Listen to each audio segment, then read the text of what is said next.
I'd like to share the night that changed my life forever. My father stood in front of nearly 200 dinner guests, pointed straight at me and shouted, "You're nothing but poor trash waiting tables. You'll never belong with successful people." I didn't argue. I didn't cry. I simply stood there with my arms crossed while everyone watched. Then one guest quietly looked toward the maitre d' and asked, "Excuse me, what's the owner doing standing with the wait staff?" 5 seconds later, my father's entire world fell apart. Before we continue, tell me in the comments where you're watching from. I always enjoy seeing people from different parts of the world join these stories. And if you're new here, please subscribe so you don't miss future stories. What happened that evening didn't begin inside that beautiful ballroom. It started years earlier with a father who believed success mattered more than kindness. My name is Bria Hale, and for as long as I can remember, I tried to earn my father Dean Hale's approval. No matter what I accomplished, it was never enough. He always found another reason to criticize me. My family had money, but our businesses were struggling behind the scenes. Even so, my father cared more about appearances than honesty. He expected me to step into a comfortable position simply because I carried the Hale name. Instead, I chose to work, learn, and build my own path. That decision embarrassed him. He called me lazy, weak, and a disappointment because I preferred honest work over family privilege. While he spent years chasing recognition and judging people by their titles, I quietly focused on gaining experience and creating a future with my own hands. I never realized that everything I was learning would one day lead to the moment when the truth could no longer stay hidden.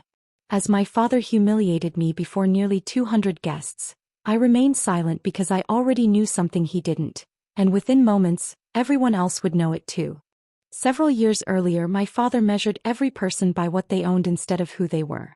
In his eyes, expensive suits, impressive job titles, luxury cars, and large bank accounts were the only signs of success.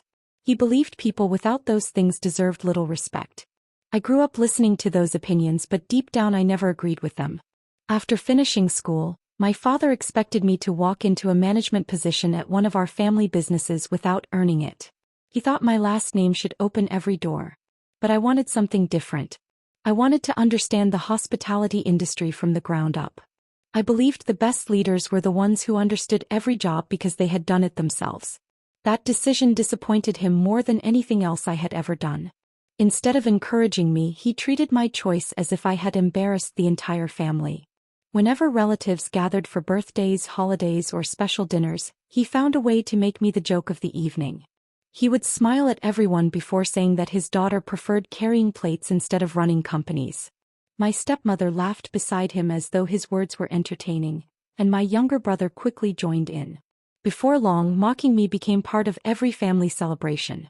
At first, I kept hoping things would change. I worked harder, stayed polite, and tried to prove that my decision had value. I believed that if I showed enough dedication, my father would finally respect me. Instead, every effort was ignored. Nothing I achieved mattered because he had already decided who I was. One day I stopped asking for approval that was never going to come. I realized I couldn't force someone to appreciate me no matter how hard I tried. Rather than arguing or defending myself, I quietly walked away from the family business and started over on my own. I accepted an entry-level position at one of the city's oldest luxury hotels. The pay wasn't impressive and nobody there cared about my family name. To me, that was exactly what I wanted. I wanted every opportunity one earned to come from my work, not from connections. As I walked through those hotel doors on my first day, I had no idea that simple decision would change my life forever. While my father believed I had thrown away my future, I was actually taking the first step toward building one that belonged entirely to me. Over the next several years, I devoted myself to learning every part of the hotel instead of chasing a title. I started with the simplest tasks and treated each one as an opportunity to grow. I worked in housekeeping, where I learned that the smallest details often shaped a guest's experience. Later, I joined the banquet team, setting up events, serving meals, and making sure every gathering ran smoothly. From there, I moved into guest relations, where I discovered that patience and kindness could solve problems no policy ever could. As time passed, I continued rotating through different departments. I learned purchasing, scheduling, accounting, inventory management, and the daily operations that kept the hotel running from sunrise until long after midnight. Every new responsibility gave me a deeper understanding of the business. I never believed any job was beneath me because each role contributed to the success of the whole team. The people I worked beside noticed my attitude. I never expected anyone to complete a task I wasn't willing to do myself. If rooms needed preparing, I helped. If a banquet ran late, I stayed until the last table was cleared. When someone called in sick, I stepped in wherever I was needed. Over time, my coworkers stopped seeing me as the new employee and began treating me as someone they could depend on. Meanwhile, my father continued telling friends and business associates that I had wasted my education by becoming, as he liked to say, just another waitress. Those words eventually stopped hurting because they came from someone who had never bothered to understand what I was actually building. While he judged my position, I was gaining knowledge that couldn't be learned from a boardroom. The hotel's longtime executives noticed my dedication. They trusted me with larger responsibilities and invited me into meetings where important decisions were made. For the first time, I saw the challenges hidden behind the polished lobby and elegant dining rooms. The hotel wasn't as successful as it appeared. Years of financial mistakes had pushed the property into serious debt. As I reviewed reports and contracts, I uncovered something even more troubling. A disastrous partnership connected to one of my father's business ventures had played a major role in the hotel's financial crisis. I could have exposed everything immediately, but I chose a different path. Instead of seeking revenge, I stayed focused on learning, knowing that understanding the entire situation would matter far more than making accusations too soon. As the months passed, the hotel's financial situation became impossible to ignore. Despite everyone's hard work, the debt kept growing, and the aging owner finally accepted that he could no longer carry the burden. With great sadness, he decided the best option was to sell the property before bankruptcy forced the doors to close forever. For many people, it was simply another business deal. For the employees who had spent years there, it meant the possible end of their careers. News of the sale spread quickly. Several wealthy investors expressed interest, but their plans had nothing to do with preserving the hotel. They wanted the valuable land beneath it. Their proposal was simple: buy the property, tear down the historic building, and replace it with a modern commercial development. The project promised huge profits, but hundreds of loyal employees would lose their jobs overnight. I couldn't accept that outcome. Those people had become more than coworkers. They had welcomed me when I started at the bottom, shared their knowledge, and supported me through every challenge. They deserved better than being treated as numbers on a financial report. Over the years, I had earned the trust of respected business professionals who believed in responsible investment. Quietly, I reached out to a small group of them and shared my vision. Instead of destroying the hotel, I wanted to restore it and give it a future. They believed in the plan and agreed to stand beside me. To keep the negotiations private, we created a small investment company under another legal name. Every document, meeting, and agreement was handled with complete discretion. I told almost no one what was happening. Even my closest relatives had no idea I was involved in the purchase. My father remained convinced I was still just another employee working long shifts without a future. The negotiations lasted for months. There were difficult conversations, legal paperwork, and moments when the deal nearly fell apart. At last, everything was finalized.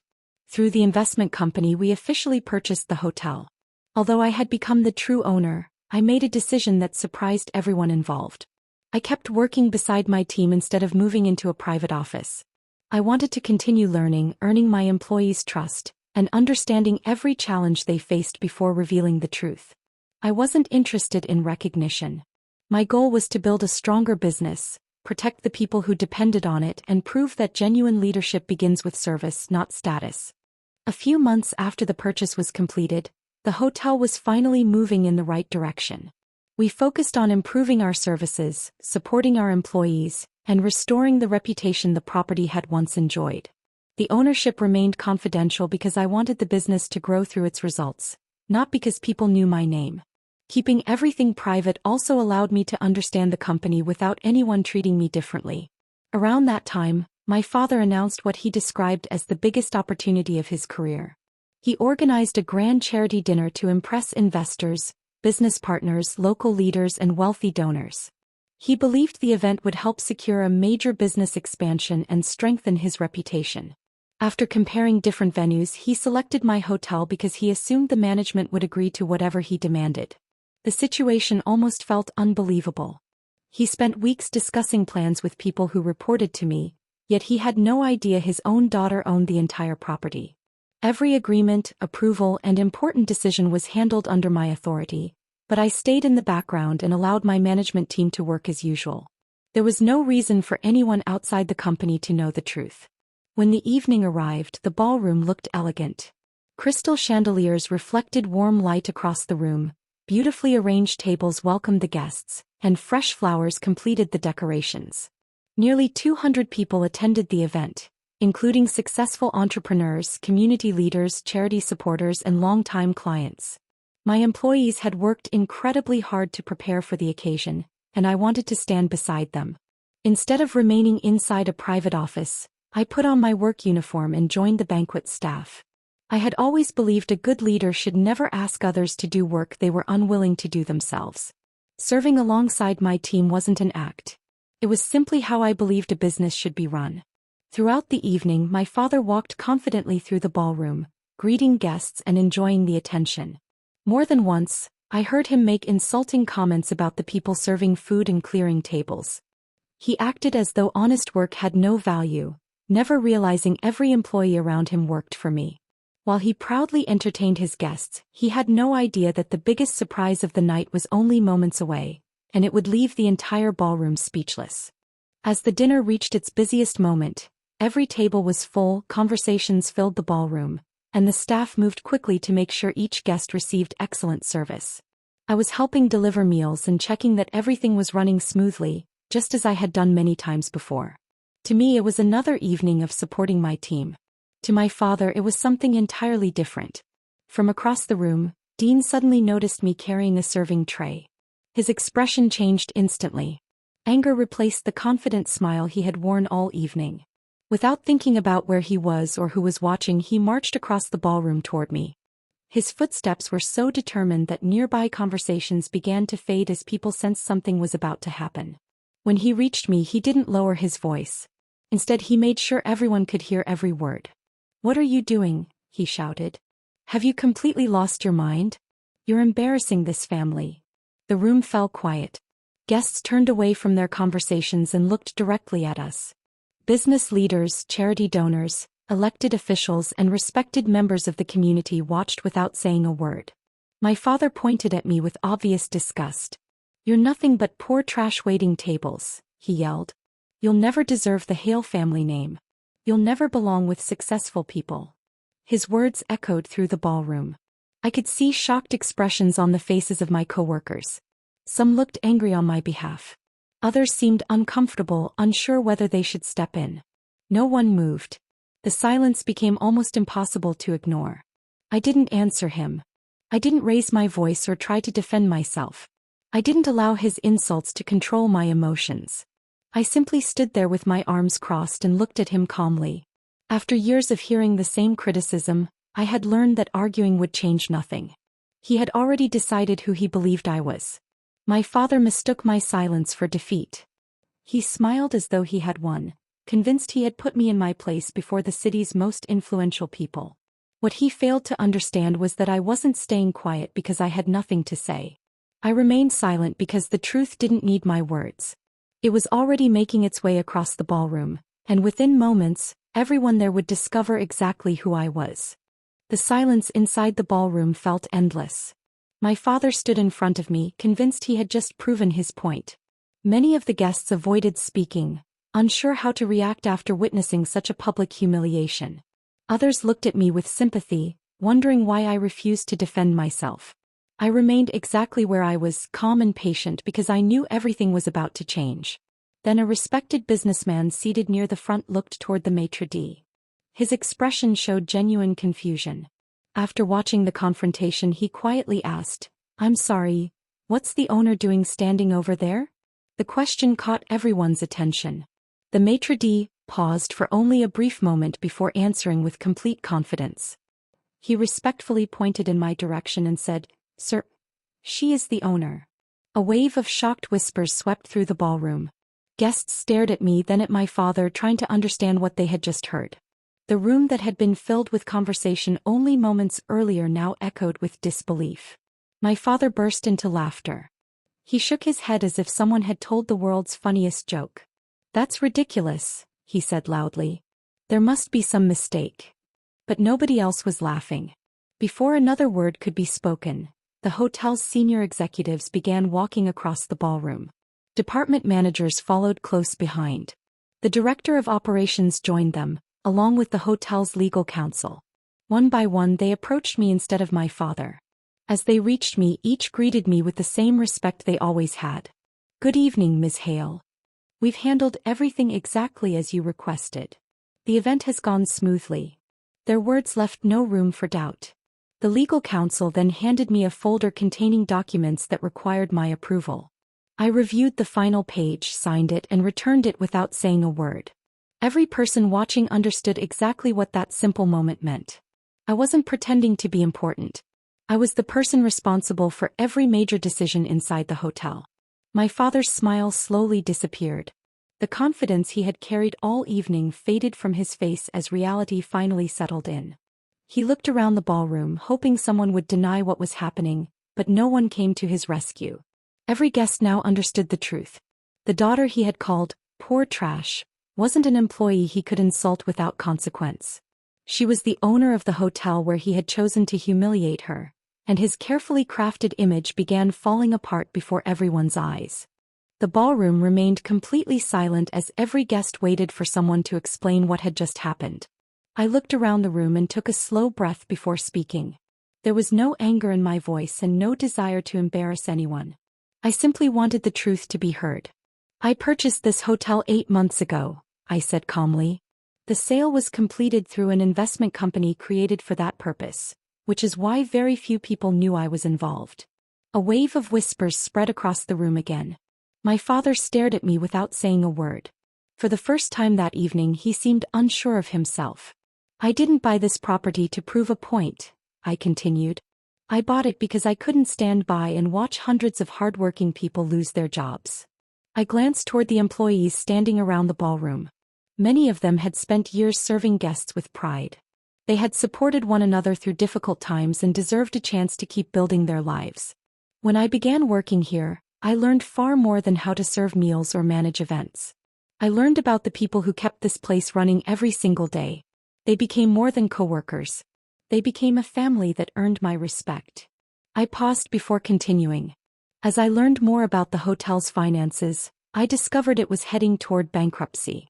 The problem wasn't caused by the staff or poor service. It came from a business partnership that created enormous financial damage. Every eye shifted toward my father. For years, many people believed my father had helped this hotel survive. That wasn't true. His failed negotiations and reckless decisions pushed the property closer to collapse. If nothing had changed, this historic hotel would have closed its doors. No one interrupted me. When the owner decided to sell, many buyers wanted to tear the building down for a new development. I refused to let that happen. With the support of trusted investors, I purchased the hotel and chose to protect the employees instead of replacing them. The truth settled over the ballroom. My father had spent years presenting himself as a successful businessman who rescued struggling companies. In only a few minutes, that image disappeared. The facts spoke louder than any argument ever could. Every story he had told, every claim he had repeated, and every false impression he had created collapsed before the very audience he had worked so hard to impress. The charity dinner ended very differently from what my father had planned. Instead of celebrating a major business expansion, people left the ballroom talking about the truth they had witnessed with their own eyes. Nobody could forget the way he had publicly insulted his own daughter before discovering she owned the very hotel where he was standing. The days that followed brought changes my father never expected. Investors who had once competed for his attention stopped returning his calls. Business partners became distant, choosing to work with people whose character matched their promises. Longtime clients quietly ended their relationships with him. It wasn't because he had lost money overnight. It was because they had seen how he treated someone from his own family when he believed she had no status. If he could show that much disrespect to his daughter, they wondered how he might treat them when things became difficult. My father tried to explain what had happened, but no explanation could erase what nearly 200 people had witnessed. His reputation had been built over many years, yet it only took one evening for others to question everything they thought they knew about him. Trust, once broken, proved impossible to recover with speeches or excuses. life at the hotel moved in the opposite direction. My employees finally learned why the ownership had remained a secret and how close they had come to losing their jobs. Many were surprised to discover that I had worked beside them every day even after purchasing the property. I had never wanted special treatment or recognition. I simply wanted to earn their confidence through my actions. The atmosphere inside the hotel became stronger than ever. Employees supported one another with renewed energy because they knew the business valued people, not just profits. Departments worked together more closely, and the pride everyone felt was visible in the way they welcomed every guest. Watching that transformation taught me something I would never forget. Respect cannot be demanded through fear, wealth, or a famous last name. Those things may impress people for a while, but they never inspire genuine loyalty. Kindness, honesty, and fairness create something much stronger. For the first time in my life, I stopped measuring my worth by my father's opinion. I realized I had already built a life filled with people who respected me for who I was, not for the title I held or the family I came from. A few months passed and the hotel became a completely different place. The renovations were finished, guest satisfaction continued to improve, and reservations increased week after week. The business was finally profitable again, but the achievement meant far more than strong financial results. Our employees received better benefits, improved training, and opportunities to grow within the company. Watching them succeed became the part of my job that brought me the greatest satisfaction. Every improvement reminded me why I had chosen to save the hotel in the first place. It had never been about proving anyone wrong. It was about protecting people who had devoted years of their lives to this place. Together, we created an environment where hard work was recognized and every employee knew their contribution mattered. My father's life followed a very different path. After losing the confidence of many business partners and clients, he was forced to face the consequences of his own choices. One afternoon he contacted me and asked if we could meet. It was the first time in years that his voice sounded uncertain. When we sat across from each other, he admitted he had made mistakes. He said he wanted a chance to repair our relationship and asked if we could leave the past behind. I listened without interrupting because I believed everyone deserves the opportunity to speak honestly. Holding on to anger would only continue hurting me. I chose to forgive him, but forgiveness did not mean returning to the life I had left behind. I made it clear that I would no longer accept insults, manipulation, or constant criticism. Healthy relationships require respect, and I finally understood that protecting my peace was not selfish. It was necessary. Our conversations became polite but carefully balanced. The boundaries I established allowed me to move forward without carrying the weight of old pain. For the first time, my father's opinion no longer determined how I saw myself. Not long afterward, I welcomed a group of new employees during their first day of orientation. Looking around the room, I saw people beginning the same journey I had once started. I told them that every position in the hotel mattered because no business succeeds through one person alone. The people greeting guests, preparing rooms, serving meals, and managing daily operations all played an essential role. As I finished speaking, I smiled, knowing my greatest victory had never been watching my father lose everything. It was building a life defined by integrity, earning genuine respect, and becoming the person he always insisted I could never be.